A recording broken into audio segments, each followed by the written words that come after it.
ان الذین آمنوا وعملوا الصالحات، بے شک وہ لوگ جو ایمان لائے اور جنہوں نے اچھے کام کیے، واقاموا الصلاۃ وآتوا الزکوٰۃ، انہوں نے نماز قائم کی اور زکوٰۃ ادا کی، لہم اجرہم عند ربہم، ان کا اجر ان کے رب کے پاس ہے، ولا خوف علیہم ولا ہم یحزنون، نہ ان پر کسی قسم کا کوئی خوف ہوگا اور نہ وہ غمگین ہوں گے۔ تو اس سے یہ پتہ چلتا ہے کہ مال میں سود کے ذریعے اضافہ انسان کے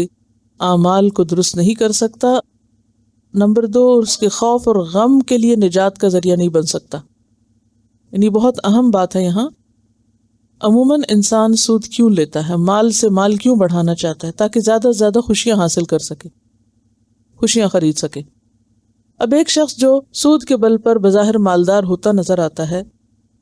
تو عموماً اس کا نتیجہ کیا ہوتا ہے کہ جتنا مال زیادہ بڑھتا ہے بظاہر، اتنا انسان سامان راحت یا دنیا کا سامان خریدنے کی طرف متوجہ ہو جاتا ہے۔ اب مثلاً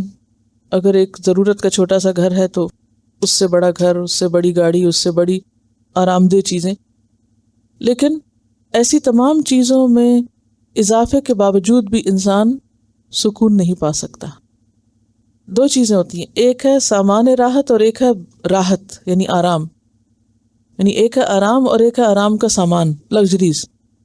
اگر کسی کے پاس آرام کا سامان زیادہ ہے تو یہ اس بات کی بالکل گارنٹی نہیں کہ اس کے پاس آرام بھی ہوگا اور سکون بھی ہوگا۔ آپ دیکھیں بہت سے لوگ جو جھونپڑیوں میں رہتے ہیں وہ زیادہ اچھی نیند سوتے ہیں بغیر بستر کے اور بغیر کسی گدے اور لحاف کے، ان کی نسبت جن کے پاس ہر قسم کی راحتوں سے آراستہ بیڈ رومز ہیں۔ یہاں تک بعض رپورٹس میں آتا ہے کہ ترقی یافتہ ممالک کے 75% لوگ سکون کی نیند نہیں سو سکتے، ان کو سونے کے لیے سلیپنگ پلز چاہیے۔ تو اس کے برعکس جہاں لوگوں کے پاس کھانے کو نہیں، جہاں لوگوں کے پاس گھر نہیں، ضروریات زندگی نہیں، وہ نسبتاً سکون کے اعتبار سے بہتر حالت میں،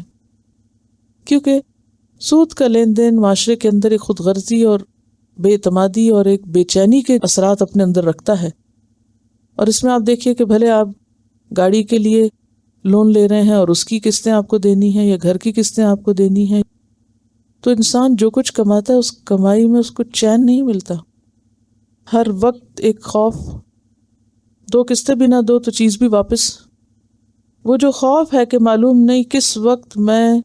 یہ قسط ادا نہیں کر سکتا اور یہ چیز میرے ہاتھ سے چلی جائے گی، اور بے عزتی الگ اور ایک خوف کی جو تلوار ہر وقت لٹک رہی ہے وہ الگ۔ تو یہاں پر یہ بتایا گیا کہ جس کو خوف اور غم سے نجات پانی ہے اس کا راستہ دنیاوی مال میں اضافہ نہیں۔ سود لینا انسان کے لیے باعث سکون نہیں، خوف اور غم سے نجات کا ذریعہ نہیں ہو سکتا۔ اور یہ عام تجربے کی بات ہے کہ بظاہر آپ کتنے بھی خوبصورت گھر میں یا کتنی بھی خوبصورت گاڑی میں گھوم رہے ہیں یا رہ رہے ہیں اچھے گھر میں، لیکن اگر آپ کے دل پر، دماغ پر ہر وقت یہی بوجھ ہے کہ ادائیگیاں کیسے ہوں گی تو آپ سکون نہیں پا سکتے۔ تو بہرحال سود کا خواہ لینا ہو یا دینا ہو، دونوں ہی اس میں شامل ہو جاتے ہیں، کیونکہ صرف لینے کی ممانعت نہیں ہے، دینے کی ممانعت بھی ہے، اور اس کا واضح طور پر حدیث میں آتا ہے کہ اس کا لینے والا اور دینے والا جو ہے وہ سب اس میں شریک ہے۔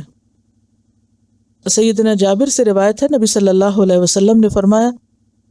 سود کھانے والے پر، سود دینے والے پر اور گواہوں پر لعنت فرمائی ہے،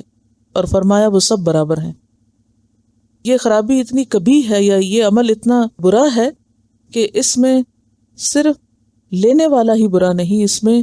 دینے والا بھی ایکولی شریک ہو جاتا ہے، کیونکہ وہ بھی اس سسٹم کو سپورٹ کر رہا ہے اور اس کا ایک حصہ بنا ہوا ہے۔ تو وہ لوگ جو ایمان لائے اور جو نیک کام کرتے ہیں اور جو نماز قائم کرتے ہیں اور زکوٰۃ دیتے ہیں، یعنی دینے والے،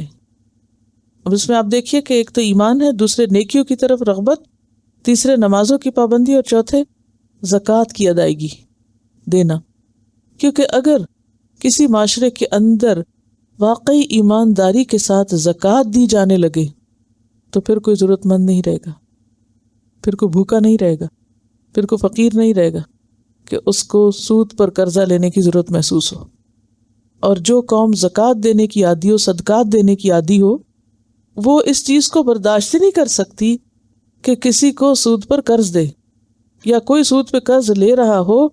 اور وہ اس کے لیے کوئی مدد کا سامان فراہم نہ کرے۔ یعنی یہ ساری چیزیں ایک دوسرے سے انٹر ریلیٹڈ ہیں۔ یعنی خالی آپ سود کو الگ کر کے مت دیکھیں، یہ خالی صدقات کو الگ رکھ کے نہیں دیکھیں۔ اگر کسی معاشرے میں صدقات کا رواج عام نہیں تو وہیں پر ہی سود کی بیماریاں جنم لیں گی۔